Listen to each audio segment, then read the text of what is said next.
આપણને પહેલાં જે હાથીનું રેસ્ક્યુ સેન્ટર છે એ આપણને બધા જોયા, જે ગજનું અમે સેવા કરીએ છીએ એ બધાને આપણને બધા ત્યાં હોસ્પિટલ જોયું, ત્યાં કિચન જોયું, એના પછી ત્યાં જે કિચનમાં રસોઈ ઘર છે એ પણ તમને જોયું, જે અમે લડ્ડુ બનાવીએ છીએ.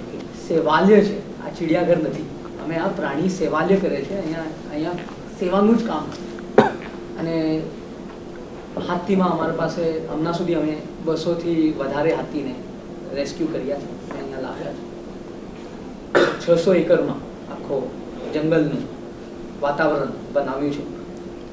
ત્યાં અમે લેક, જે મોટું તલાવ કહેવાય, એ પણ બનાવ્યું છે. 10-12 એકરના તલાવ, આવા 3-4 તલાવ બનાવ્યા છે.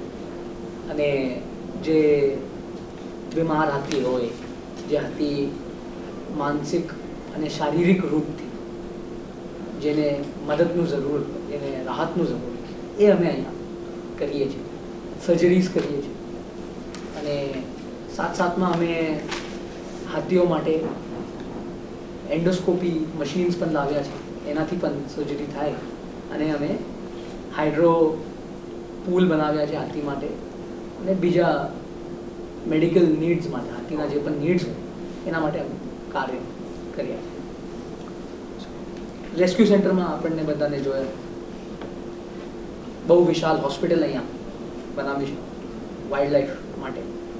અને અમે આવું પ્રયત્ન કરીએ છીએ કે આ હોસ્પિટલ વિશ્વની સૌથી વિશાળ અને સૌથી મોડર્ન હોસ્પિટલ વાઇલ્ડ લાઈફ માટે અહીંયા બને.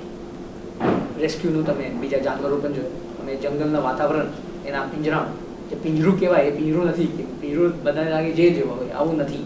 અહીંયા અમે 2 એકર, 3 એકર, 4 એકર, 5 એકર જેટલા જગામાં આનું આખું વાતાવરણ બનાવે, ત્યાંથી જાનવર, એના ઝાડ પાન અને જે એનું જે આખું સ્કિલ હોય એ અમે અહીંયા કરીએ.